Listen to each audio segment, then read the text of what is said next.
ದೀಕ್ಷಾ ಸ್ನಾನ ಅಂದ್ರೆ ಏನು? ದೀಕ್ಷಾ ಸ್ನಾನವನ್ನು ಯಾಕೆ ತೆಗೆದುಕೊಳ್ಬೇಕಂತ ಹೇಳಿದ್ರೆ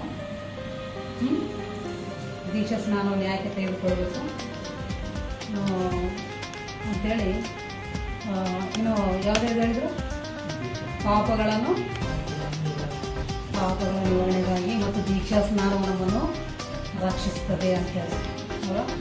ಸರಿ ಪ್ರಿಯರಾದರೆ, ಈ ದೀಕ್ಷಾ ಸ್ನಾನ ಅಂದ್ರೇನು, ಅದು ಯಾಕೆ ತೆಗೆದುಕೊಳ್ಬೇಕು ಅಂತೇಳಿ ಗೊತ್ತಾಯ್ತಲ್ಲ. ಈಗ ನಾವು ನೋಡೋಣ, ದೀಕ್ಷಾ ಸ್ನಾನವನ್ನು ಯಾವಾಗ ತೆಗೆದುಕೊಳ್ಬೇಕು, ಯಾಕೆ ತೆಗೆದುಕೊಳ್ಳಬೇಕು ಅನ್ನುವಂಥದ್ರಲ್ಲಿ ಇನ್ನೊಂದು ಮೆಟ್ಟಿಲನ್ನು ನೋಡೋಣ ಪ್ರಿಯರಾದರೆ. ಯಾಕೆಂತಂದ್ರೆ ದೀಕ್ಷಾ ಸ್ನಾನ ಅನ್ನುವಂಥದ್ದೇನು? ದೇವರು ಏರ್ಪಾಟು ಮಾಡಿರುವಂತ ದೇವರ ರಾಜ್ಯದಲ್ಲಿನ ಕಾರ್ಯಕ್ರಮ ಅಲ್ವಾ?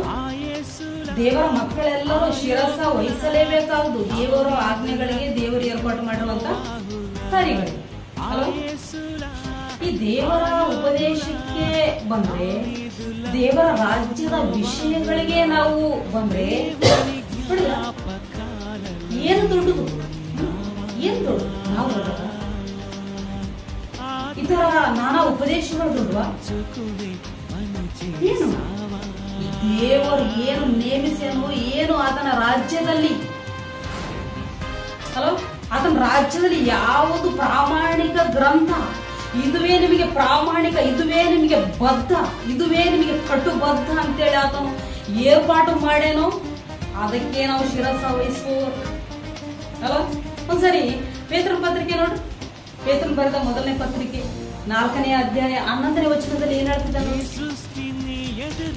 ಪೇತ್ರನ ಬರೆದ ಮೊದಲನೇ ಪತ್ರಿಕೆ 4ನೇ ಅಧ್ಯಾಯ 11ನೇ ವಚನ.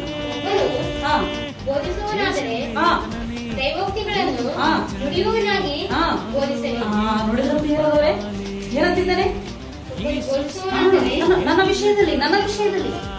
ನನ್ನ ವಿಷಯದಲ್ಲಿ ಕೂಡ ನೀನು ಉಪದೇಶಕನಾಗಬಹುದು. ಹಕ್ಕು ಕೊಟ್ಟನು ಪ್ರಿಯರಾದರೆ, ನನ್ನ ವಿಷಯದಲ್ಲಿ ಏನು ಬೋಧಕನಾಗ್ಬೋದು.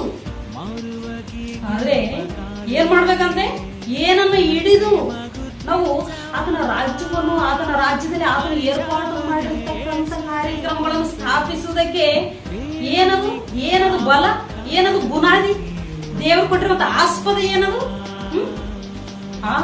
ಆತನ ಕಾರ್ಯಗಳನ್ನು ಸ್ಥಾಪಿಸ್ಬೇಕು, ಆತನ ಕ್ರಿಯೆ, ಆತನ ಉಪದೇಶವನ್ನು ಸ್ಥಾಪಿಸ್ಬೇಕು ನೀನು. ಅದು ಸ್ಥಾಪನೆ ಆಗ್ತದೆ ಯಾವುದರಿಂದ, ಯಾವಾಗ, ಯಾವುದರಿಂದ ಅಂದ್ರೆ ಆ ದೈವೋಕ್ತಿಗಳನ್ನು ಬೋಧಿಸುವವನಾಗಿ ವಿವರಿಸು. ನೋಡಿದ್ರ ಅಲ್ವಾ ಏನಂತಿದ್ದಾರೆ? ಒಬ್ಬನು ಬೋಧಿಸುವವನಾದ್ರೆ ಒಬ್ಬನು ಬೋಧಕನಾಗಬೇಕು. ನಾನು ಯಾರ ಬೋಧಕನು? ದೇವರ ರಾಜ್ಯದ ಬೋಧಕನು. ಆಶೆ ಒಳ್ಳೆಯದೇ.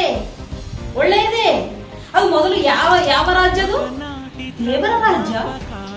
ಆ ರಾಜ್ಯದಲ್ಲಿ ಸಿಲೆಬಸ್ ಬೇರೆ ಇದಾವ ನೋಡಿದ್ರ.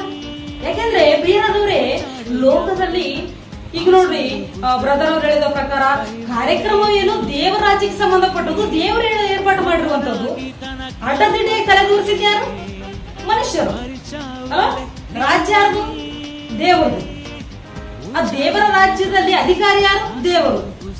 ಕಟ್ಟಳೆಗಳನ್ನು ಮಾಡಬೇಕಾದದ್ದು ಯಾರು? ಚೆಕ್ ಮಾಡೋದು ಕೂಡ ಯಾರು? ಇದುವರೆಗೂ ದೇವರೇ. ಯೇಸು ಕ್ರಿಸ್ತ ಬರುವ ತನಕ ತನ್ನ ಕಟ್ಟಳೆಗಳ ಅನುಸಾರವಾಗಿ ತನ್ನ ರಾಜ್ಯ ನಿವಾಸಿಗಳನ್ನು ಚೆಕ್ ಮಾಡೋದು ಆತನೇ. ಹೌದಲ್ಲ? ಯಾವನೋ ಬಂದಾನ, ಏನೋ ಮಾಡ್ಯಾನ, ಹೋಗ್ಯಾನ. ಏನ್ ಮಾಡಿ ಎಲ್ಲಿಗೆ ಹೋಗ್ಯಾನ?